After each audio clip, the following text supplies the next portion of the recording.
And when a man sells a residential house in a walled city, its redemption may take place until the completion of the year of its sale, and the period of redemption shall be a full year. So here we are back to Shemitah, actually to Jubilee, and about redeeming one's ancestral home. And here we have a law specific to walled cities. There was walled cities and unwalled cities. So we'll go over it again. When a man sells a residential house in a walled city, its redemption, meaning the house, may take place until the completion of the year of its sale. Its period of redemption shall be a full year. So I guess you sell the house and you have a full year in which to redeem it, and then otherwise you have to wait until Jubilee. So, if you're in like year 2 and then you have 48 more years to go, you have a long ways to wait. But if it's not redeemed by the end of the completion year, then the house which is in the city that has a wall shall remain permanently the property of the one who purchased it. Oh, here's interesting. So if you sell a house in a walled city, you don't get it back in Jubilee. So Jubilee is very specific, all right?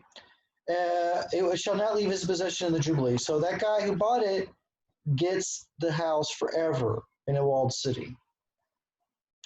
I think it's a walled city at the time of Yeshua ben Nun, or maybe at the time of Ezra the Hashofar, the scribe. I'm not sure, but that's a different topic for a different time. All the particulars about this. We don't have Jubilee. We haven't had Jubilee for several thousands of years. I'm not sure when the last one really was. People are probably keeping track of it because, we do believe that this will happen again. All right, so anyways, some people get to keep their houses forever. But a house in open cities, which do not have a wall surrounding them, they are to be considered as the field of the land. It may have redemption. It may,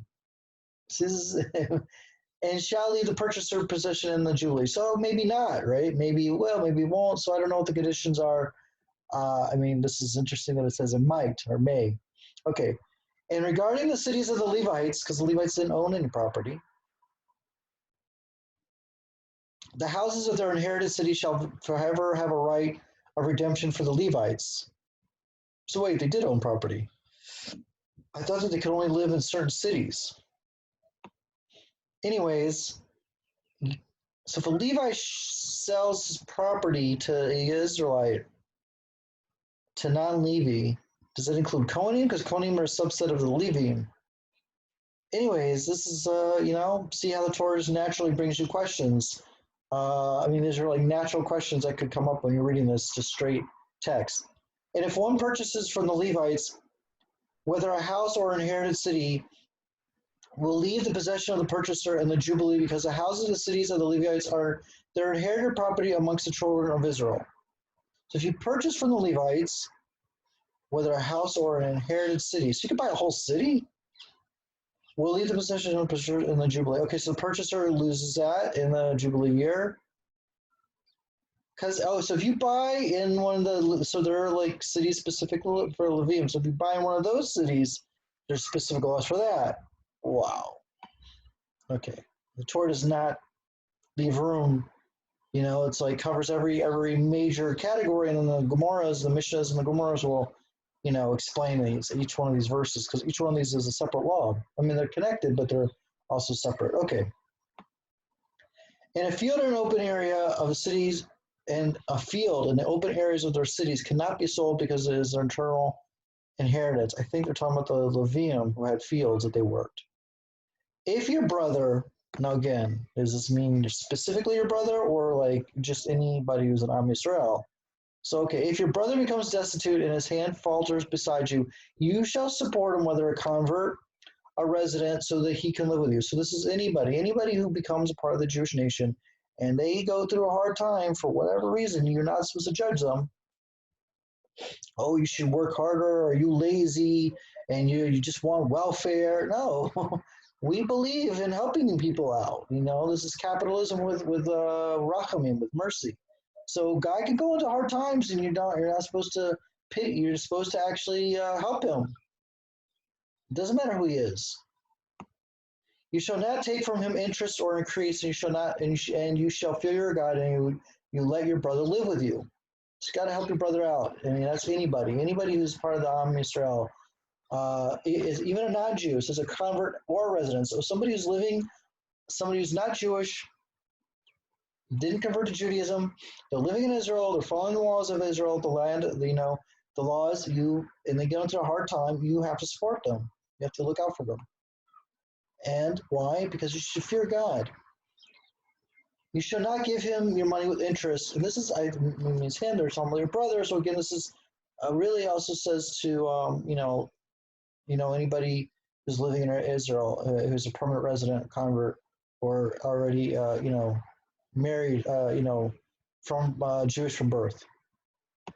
All right. You shall not give your money with interest, nor shall you give your food with increase. So you shouldn't give your food and expect like you should give them the actual face value of the food, but not, so let's say the food's $20, you're not going to, you're not going to charge them $25 or 25 shekels when it's 20 shekels. And why is all this? Why are we doing all this? What is the reason? I am the Lord your God who took you out of the land of Egypt to give you the land of the Canaan, to the Canaanim, and to be a God to you. Zale, there's no other reason. Like, nobody would do this. People say, oh, the Torah was written by people. It was written it's written by JEPD and like written, put together, and it's historical memories, and it wasn't really, written by God and delivered to Moses on Sinai. Yeah, there's definitely a lot of people who say that, So, it's okay, but that, like, nobody would follow these laws. Nobody would do this. It would be like you're just making this up. Why would I ever do something like this? Why would I help anybody out? Why should I give them my hard-earned money, my wallet? Why should I give them anything? The guy should go to work. He should get a job, that lazy person. That's what people think. People say it all the time. Oh, he's lazy. She's lazy. Just get a job. Just get a job. Come on. No, the Torah says you got to help people out. Otherwise, we wouldn't do it. We wouldn't do it unless it was because of God. God told us to do it. So we have a moral responsibility, a theological responsibility. God gave us this land, and we have responsibilities. Otherwise, we get kicked out. And that's it for today.